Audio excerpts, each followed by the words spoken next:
What is going on, everybody? Today we're looking at some Hasbro Marvel Legends, our last two figures celebrating the 85 years of Marvel. So we have these two figures of Odin and Hulkbuster. So these are like the deluxe figures, so bigger figures. And we just got them more recently, so they came out later than all the other figures. But looks very cool. So we got Odin, which looks awesome. Nice big Odin. We've had older Odin's figure. I think it was like a Build-A-Figure. So we've had that older figure, which has a lot of similarities with these like weapons. But we get this nice, like I would say classic design that looks pretty cool with a bunch of gold and stuff, comes with some birds and all that stuff that looks really cool. And then we get Hulkbuster, which looks pretty nice. So we get this Hulkbuster, which is the Iron Man armor model 31, so looks very cool for that. So just a nice big suit. We get a Tony head that we can put on as well. That'll be cool. So that looks awesome. And of course we see it facing off there against the Extremis Iron Man suit, so it's from that period of time. Looks pretty cool there. So this is just a nice big figure that we'll have to check out, of course, and put it next to Iron Man just to see how big it is and all that. So both of these look really cool, and I'm super excited to check these out. So let me get them open and out of the box, and we'll take a look at them together.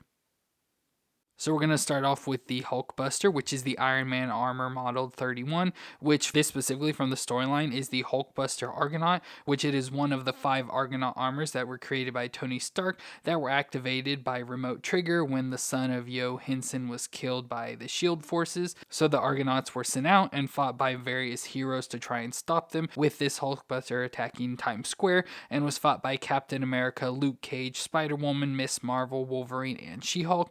But Tony realized that it was keyed into his consciousness, so he blasted himself to shut it down. So that was the specifics for this storyline it came from. But of course the Hulkbuster suits were built to counteract the Hulk, and looks pretty cool here. Of course we do have the front armor off because that's how it came in the box. I assume it's because like space saving wise in the box, like they had a certain space, because I don't know why they would have left it off otherwise. But we do have that. But we'll do all the movements before we put the chest piece on, just have better range and access to it. But it looks pretty cool. Looks like the Hulkbuster, just a big arm here. Looks like Iron Man suit, just big. So it's got all the red and gold still to it, but just in a much bigger suit. Love how it has almost like the Juggernaut like dome head. So of course we've seen this before with past figures. We've had the movie versions as well, which we couldn't find our movie figure to compare it to. But yeah, it's just this big figure. Of course, size wise, it's got to be probably like close to 10 inches. But like I said, the domed head was still like the Iron Man looking face in there, which looks cool with the gold. So with the eyes and mouth design, we had the big shoulder armor on the sides. Not sure exactly like detail wise what's going on here or anything, but just looks pretty nice with like the honeycomb design. Looks pretty cool with all the little holes in there as well. That's cool with the gold on the red there. Then we get, of course, coming down the arms, we get all sorts of like little like rivets or pieces held on together there. Big shield armor here on the forearm, so that's pretty nice. Again, throwing in more gold with the red all the way to the hands. Almost looks like he's got a trigger finger there with that design. Gold in the midsection, nice shiny gold there, which is cool. And again, same on the other arm. Then we go down the legs, so like you can see start of like the robotics and stuff. So all that silver design in there looks pretty nice for that. And then going down the legs, very similar to the arms, we have the big armor pieces on the legs. Love the gold like knee pad designs within the big armors there with the silver inside of it. Looks pretty cool. And I love how it almost has like the tabby design with the split toes there, which is cool. Again, all sorts of like mechanics and rivets going along through it. Just a lot of mechanical stuff built in here that looks really cool. Just really nice design. Of course, have the arc reactor design there in the center as well. And then like I said, we do get chest pleats to sort of cover that up and make it look more complete, so it'll look much better with that on. But just wanted to show what it looks like here straight out of the box. Now we can do the movements first. So the head will twist around. So this head will twist all the way around here. It's just a nice little dome design. It can move forward a little and then back a little. So just a little bit of movement back and forth is what it's got. So not a whole lot, but of course it's not going to really do much with a big head like this besides turn around. Then we can go to the shoulders, which I feel a lot of these joints are going to be pretty stiff, but it can bend up there getting close to 90, not all the way up, but pretty close to it. And it does rotate around as well, which this big shoulder piece, moves around with it. It's got that new like split shoulder design. So it will move around there, and you can move around itself if you want it more forward or backwards, whatever you want there on the design. So you can get that movement around. Then we go to the single elbow joint. So we get this joint that'll bend there to 90, which is full 90. So that's nice and can rotate as well. So pretty good for that. And then we can go to the wrist. Now the wrists I think are pretty stiff on it. It can get it to twist around there and then can rock back and forth. Actually not stiff on this one, but can rock back and forth there. So pretty good. Then we can see that up grab crunch. So he'll crunch back and forth. Can crunch forward there and crunch back. So not a whole lot of crunching unfortunately, but it does have movement there. And of course we'll twist around as well.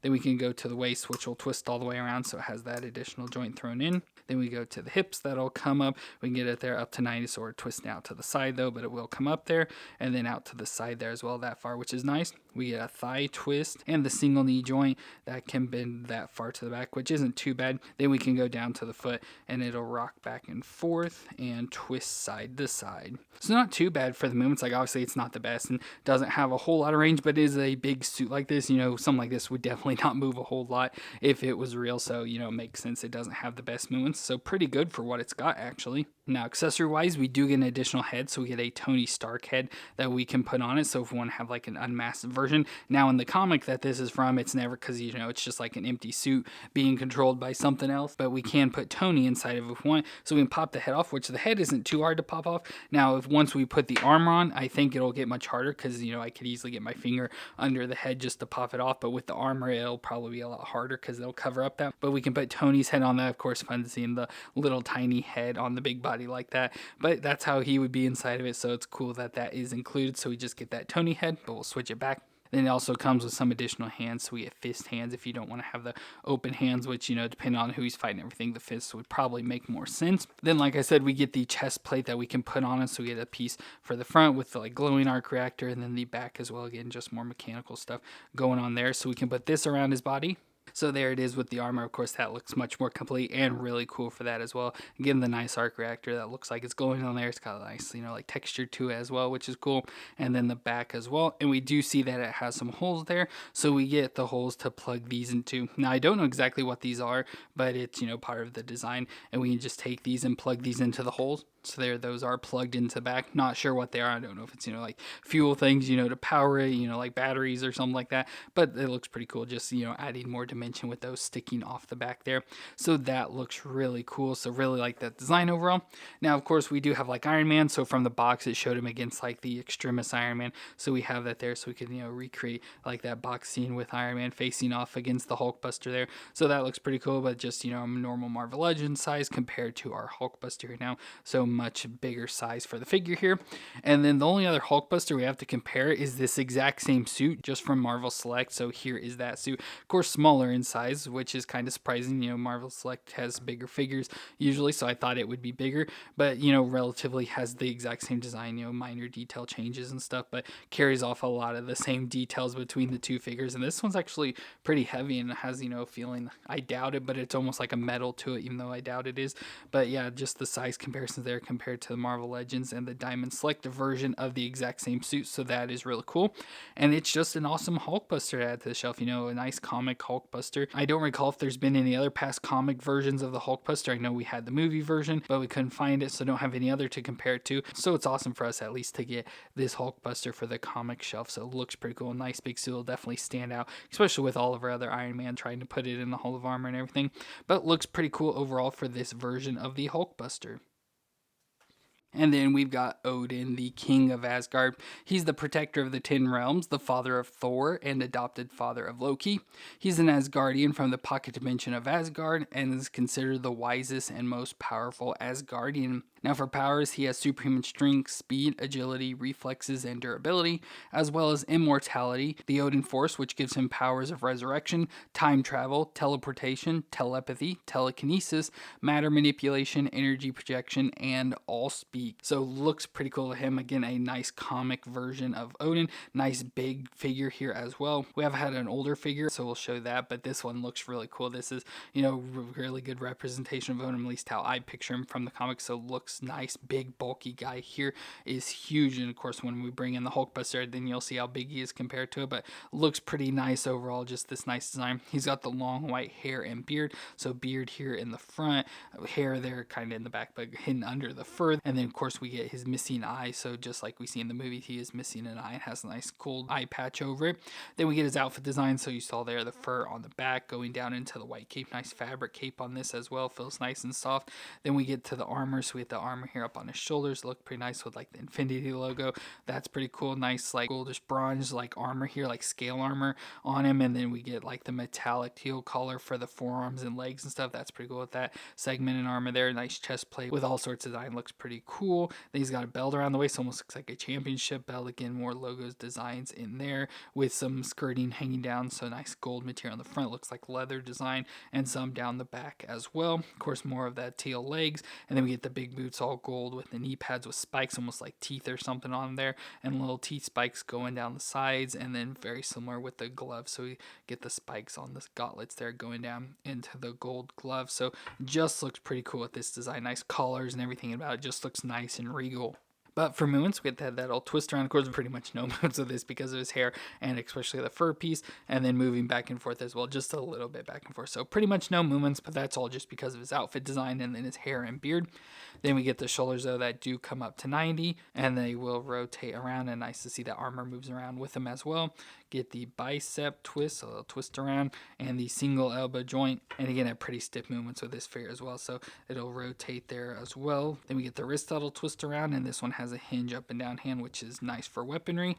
Then we go to the ab crunch. Now he just has the crunch at the waist, so he'll crunch back and forth a little and twist all the way around. Then we can go down to the hips. That'll come up if we force it there, getting that far, not all the way up to 90, but not far off.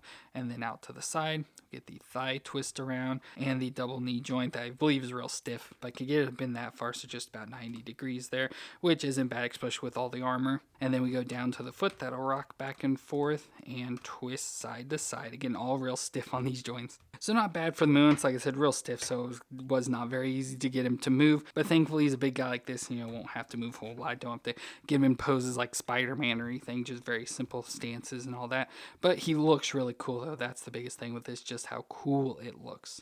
Now, accessory-wise, we do get some extra hands, so we get a fist hand and like an open claw hand, whatever you want to have there. So we get those to go along with his two grip hands, which for his weapons we'll want those grip hands. We do get some extra helmets, so we can sort of switch these out. So we get this one with horns, looks pretty nice, some of these nice big horns with the gold bands around and stuff. And as you see, it looks like we're just going to be pretty much taking his hair off. So you can pop that off. Of course, it does pop the fur off there as well. So you can sort of do that and get the helmet on, and then we can just put the fur back on. So you can see how it's sort of designed there to hold the cape on and all that, so make sure that stays in the holes. So there he is with the fur back on. So now his hair is technically all up inside the helmet. It sits pretty nice on his head and all that. So that looks really cool. That's a nice representation of Odin. So then we get the other one that's much more regal and big, like kingly. This is probably like his king's crown, boost to it, hair out of the back of this one. Nice big horns, though, that curl around like ram horn. Then we also get the ornamentation on the front. Like I said, looks much more like a king with a bird of some design there. That looks really cool. So we can put this headpiece on. So there's that one, and got the fur back on there as well. Of course, his hair goes back under the fur. I think you can put it on top. It may just be difficult and like make his head look down permanently, but looks pretty nice there. And there he's got that big helmet on as well. So I feel that looks really good for Odin, especially his kingly form, and maybe the other one going into battle or something, and then just his standard one with the hair. But you can pick between those, just whatever you want. But like I said, I think for like a kingly look, that looks awesome there. So I'll probably just leave that on for now. But then we get his weapons, which he's had before. So we get Gungnir. Hopefully I can say they always have weird names for these, but his spear, which again, we got a spear like this before, just in a nice gold color. So we can put this into his hand. So there he's got this spear. And then we also have the Odin sword, which looks pretty cool there. So nice sword. Again, we've had this exact design as well with that older figure, just all nice and painted with the gold and all that. Looks pretty cool there. We'll put this in his other hand. So there, Odin has the sword as well, so that looks pretty cool, ready to fight with his spear and sword there. And then finally, he comes with his two ravens. So we got these ravens. I assume they're the exact same ones that we got where Thor was the herald to Galactus. He came with the two ravens as well, which their names are Minin and Hugin. Of course, I don't know which one's which, but this crow has nice like purple on its wings and stuff, and just look pretty cool. We've had these before. You could just try and like get him on his shoulders or something like that. Maybe sort of stick that one there like that, like it's sitting there, and we could try and get the other one sort of flying or something. But I said I don't know what to do with them. But we get the two ravens as well, which look pretty nice to go along with Odin. And as I mentioned, we have had Odin before, so this was an old Build-A-Figure. So here's what he looked like. Of course, much smaller in size compared to this, but of course, this is more like modern day look of Odin in the comics, so looks pretty nice with that. And again, comes with the same spear and sword and all that. So it looks pretty good there, so we got that. But now that we have Odin, we can bring in the other Asgard characters we have to add with him. So there's Odin with our other Asgardians, of course, Thor and Loki, and then Odin's father of Bor. So really cool to add him in with our other Asgardians there. It looks all big, kingly, and regal there with this huge figure that we have now of Odin, which is really cool. So awesome to have Odin in the collection now. So there's Hulkbuster and Odin together, so you can see just how big Odin is, even compared to the Hulkbuster, especially with his crown and stuff. They're very close to the same height, so two big figures here, again worthy of being called deluxe with as big as they are. So cool to get these last two figures of our 85th anniversary figures with the Hulkbuster and Odin. Both are really cool. Love both of these designs, and like I said, both really good additions to our collection. So let me know what you thought of these two figures down in the comments, and if you enjoyed my review, let me know with that like, and don't forget to hit that subscribe button to see more. But I want to thank you all for watching. I hope you all stay awesome out there, and I'll see you in our next review.